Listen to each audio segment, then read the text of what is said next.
guys? Another interesting deck. I just love splashing stuff together to see how it works, and this works almost like it was supposed to be together. So this is Prediction Worms. Worms are an archetype that has seen little to no play even when they first came out. Most people have tried a build with just 3x, 3 against 3 Carderos, and a couple kings and a lot of traps, and that's kind of boring and it's pretty standard. It just makes it like a rogue deck. So I wanted to like revive them and make them a lot better. So this is actually a build based upon Worm Zero, the awesome freaking fusion, who is the nuts, and also Terror Tray, which both of them really boost and just like maximize on the flip effects. The flip effects and just the simple fact that this is a flip effect deck, they make this deck a lot better than it should be or what it would be. So we're going to go ahead and go with 3 Terror Tray. The reason why I run 3 is because I use Terror Tray 4 Terror Tray on my ritual summons, so you got to have 3. She's awesome. She comes so clutch a lot of the times. You can just use her to reuse Carderos, search a lot more.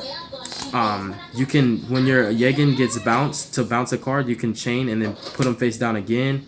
Like, you can re-abuse your predictions. It's just so good. You can re-abuse your Worm Links.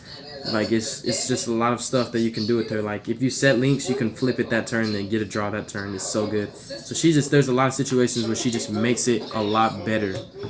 And then we have 3 Worm King. This guy, he's just a blow up combo. I run him mainly because W Nebula Meteorite gets him out for free. If it didn't, I would probably run 1 still, just because he is not once per turn and he can kill a lot of cards at once. And I also run Worm Queen just to ensure that my ratios are right, because more than often I will draw one of these and I need 3 for my 3 traps, so that's why. And Queen, she's pretty awesome. She's like Lone Fire Blossom for the worms. So that's it for high levels. Then I have of course, where is the third? I have 3 Carderos. Carderos he's the ultimate searcher, especially in this deck build where you keep reflipping him face down and flipping him again. Like set flip, that's a thing, and he searches so much. Sometimes I go Carderos for Carderos just for more deck thinning. And he is how you enable your Worm Zeros. Like, he makes Worm Zero a lot easier to pull out, because you need a lot of worms in your hand to make this guy good. You can make him with 2 worms easy and do a fun little combo, but still, Carderos is why Worm Zero is able to be ran so well in this deck, because he just fills your hand with a lot of worms. And you only need 1, so you just fuse the rest of them. And the one that you need is Zex, triple Zex. This, to me, he's the only worm that you actually should summon or just have on the field. Because when you have him on the field, of course, you get a free Yegin. And, like, he's a good recovery play. Like, if you go Terror Tray and Terror Tray dies and your prediction princesses did not come through, then you just summon Zex and sit on him and Yegin. It's the next best thing. And, of course, 3 Yegin. Sometimes when you fuse with the Yegins, like, say you had a Yegin, a Lynx, a Carderos, and a Queen or something like that, or a King, you can fuse those. And then keep Zex in your hand, so when your 0 dies, you can just summon him and bring out Yegin. So 3 Yegins, of course, because Yegin and Zex, they're really, really good, and they have to be together. Like, if you run Zex, you have to run Yegin. 2 Worm Links, this guy draws a lot more in this build. Most people did not run him in previous builds just because his stacks, his stats are so low. 1000 defense, 300 attack, you can't do anything with that. But when you can protect him with Terror Tray and Worm Zero, he's a lot more powerful. And he's like the ultimate deck thinner sometimes. And then we have 3 Koi Norma or Koi Fish. She's pretty awesome. She actually can bring out your Carderos if you need her to. Sometimes that's pretty clutch just for you to deck thin for a deck thinner. So she is pretty awesome, I'm not gonna lie. And she can float. You can go Koi Norma for Koi Norma and for another one, and then finally settle for like Aerosith or Crystal Dean. But I run 3 Aerosith. Mainly because the ritual spell itself is a searcher, so I banish 1 to 2 every game, and I end up only having 1 engrave. So you just need to keep reflipping her and getting that 1 engrave back, so you can always use Terror Tray. Because the prediction ritual itself is a rota, so I will banish more than 1 more than often. 2 Crystal Die, and I don't want to run 3.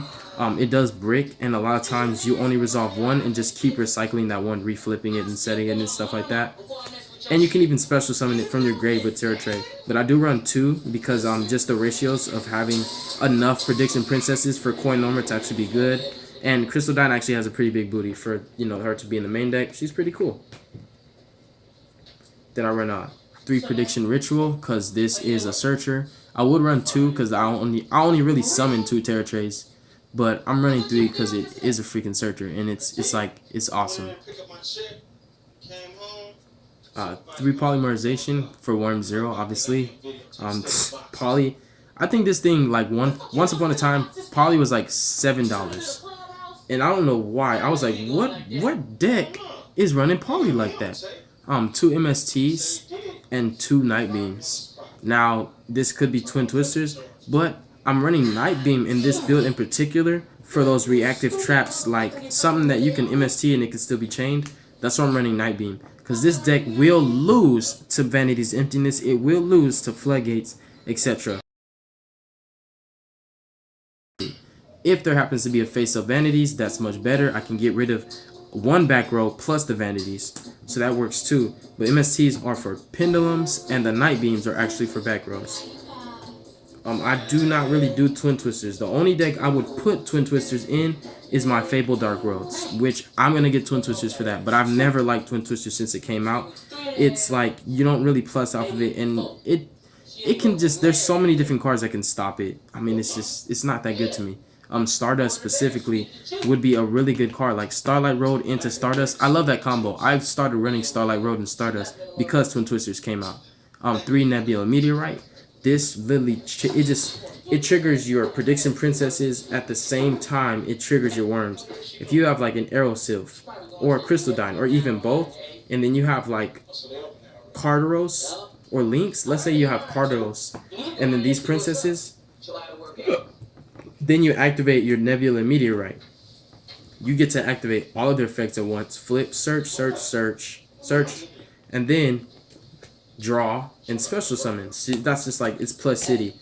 And let's just say that these 2 were worms, you would get a lot of pluses. You would get a couple searches and you would draw three cards. Then you would be able to get a free 2700 beater that can just kill cards more than once. So it's pretty awesome. Like, this trap is the trap that you pray for. It's the only common in the deck, but it's worth it. I'm in 1 Fusion Reserve. Fusion Reserve, it's here not to get polymerization back, but just to act as a searcher, because you can reveal Worm 0 and get any worm you want from your deck to your hand. So this is just another Carderos, you can say. Then we have the extra deck. The only thing that really matters in the extra deck is the 3 Worm 0, which he's freaking beast, and the 3 King of the Pharaoh Imps. Worm 0, all of his effects together, if you make them right, you can special summon a reptile type worm monster from your graveyard face down. You can banish any number of worms you want. It's just that you can, just like Worm King. If you have 5 worms in your graveyard, you can banish all 5 of them and send 5 monsters on the field to the grave. Doesn't destroy, it does not target. You can send pendulums to the grave, not to the extra deck, to the grave, which is pretty clutch. Then you can draw a card once per turn. 2 Paludynamo, 1 Tsukuyomi, 1 Omega, 2 Castells, Rhapsody, Dweller, and Shark. The only thing that really matters in extra deck is 0. He's the only thing I make like every game. Everything else I make it here and there. And that's Prediction Worms. I really hope you guys enjoyed this, and I hope that this is a creative build to some people and people want to try it, because I think this is awesome. Me personally, I wouldn't change this for the life of me.